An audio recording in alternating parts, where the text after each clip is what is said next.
I, Omar Abdullah, do swear in the name of God. Omar Abdullah का शपथ ग्रहण भाषण वायरल हो रहा है, लेकिन सिर्फ अपने आप में नहीं, ये 2009 के मुख्यमंत्री के रूप में उनके शपथ ग्रहण भाषण के साथ वायरल हो रहा है। कई सोशल मीडिया प्लेटफॉर्म्स पर नेटिजन्स इसे नमस्कार दोस्तों, कश्मीर में उमर अब्दुल्ला ने जम्मू कश्मीर के मुख्यमंत्री के तौर पर शपथ ले ली है। I, Omar Abdullah. इसी के साथ जम्मू कश्मीर पर भाजपा का अघोषित शासन खत्म हुआ।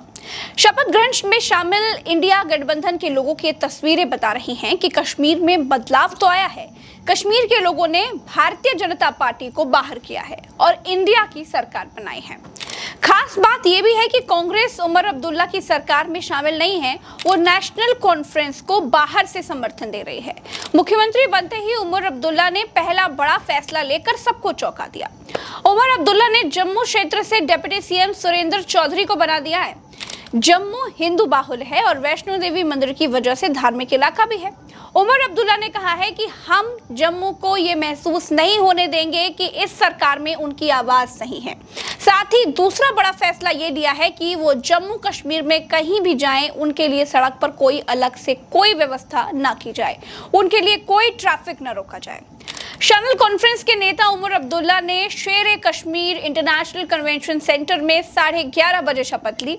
सीएम उमर अब्दुल्ला के अलावा 5 मंत्रियों ने भी उनके साथ शपथ ली। मनोज सिन्हा ने उनको शपथ दिलाई। मुस्लिमों के नाम पर डराने वाली भाजपा को कश्मीर में मुंह की खानी पड़ी, लेकिन सियासत जो कश्मीर में नहीं कर पाई वो यूपी में कर गुजरी। आपके सामने ये गोपाल मिश्रा का घर है और ये उस मुस्लिम का घर है जहां गोपाल मिश्रा झंडा उखाड़ने के लिए गया था, जहां उसे मारा गया। दोनों तस्वीरों को देखकर दोनों के आर्थिक हालातों का अंदाजा लगाया जा सकता है। हर साल बहराइच के महाराजगंज में आसपास के 20 गांवों की मूर्तियां इकट्ठा होती हैं और हर साल साथ में सभी मूर्तियों को गौरिया घाट पर जाकर विसर्जित किया जाता है। मूर्ति विसर्जन के दौरान हुए दंगों में करीब 50 मुस्लिम परिवार मारे डर के घर छोड़कर चले गए हैं। दैनिक भास्कर की रिपोर्ट कहती है कि करीब 20 किलोमीटर के एरिया में आगजनी, हिंसा, लूट के निशान है। गाड़ियों को चिन्हित करके जलाया गया। दूसरे दिन इस भीड़ को किसने उकसाया? किसने दूसरे दिन अंतिम संस्कार होने के बाद दंगों को हवा दे दी? पुलिस कहाँ थी? क्यों पुलिस का कोई बड़ा अधिकारी वहां पर नहीं नपा? ये वो सवाल है जिनको हिंदू मुसलमान का दंगा कहकर दबा दिया गया है। दोस्तों, 14 अक्टूबर को जब राम गोपाल का अंतिम संस्कार हो गया तो उस भीड़ ने महाराजगंज में मुस्लिम घरों और दुकानों पर धावा बोल दिया। महाराजगंज में सबसे पहले हीरो की एजेंसी में आग लगाई गई। उसे 25 से 30 गाड़ियां राख हो गई थी।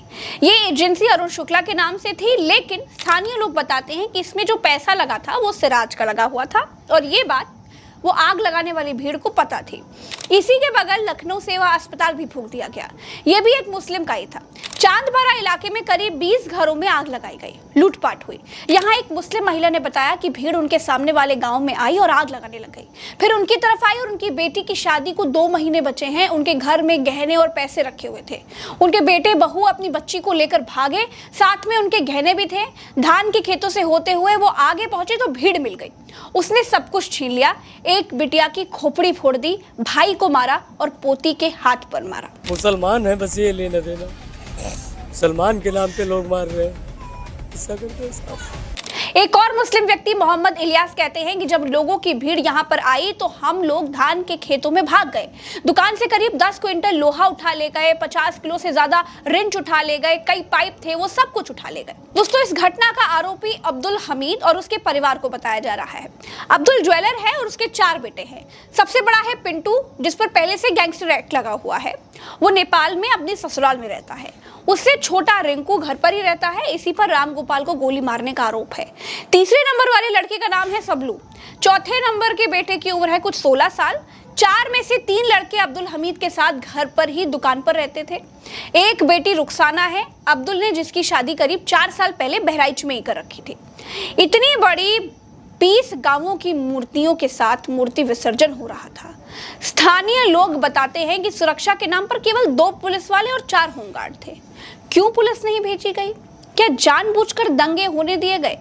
दूसरे दिन पुलिस चाहती तो दंगा कंट्रोल कर सकती थी। दूसरे दिन दंगा अंतिम संस्कार के बाद भड़का।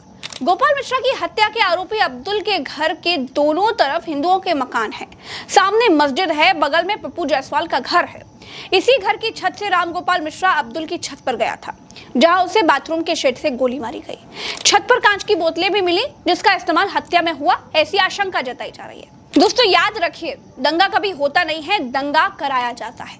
और उसमें मरता कौन है? आम आदमी, गोपाल मिश्रा जैसे नई उम्र के बच्चे। ये दंगे इतनी सफाई से कराए जाते हैं कि आप उठाते रहिए आवाज, आप उठाते रहिए सवाल, आप करते रहिए शक, कभी कोई जांच नहीं होगी। कार्रवाई के नाम पर पुलिस के कुछ छोटे छोटे अधिकारी हटा दिए जाते हैं, बस और कुछ नहीं होता है। सियासत को किसी मुख्यमंत्रियों के लिए एक मानक है, इसलिए उमर ने अपनी मर्यादा का पालन किया और उनसे अपेक्षित टेम्पलेट के अनुसार उन्होंने अपनी शपथ ली। आपको हमारा ये वीडियो कैसा लगा? कमेंट सेक्शन में जरूर बताएं। देश और दुनिया की तमाम बड़ी खबरों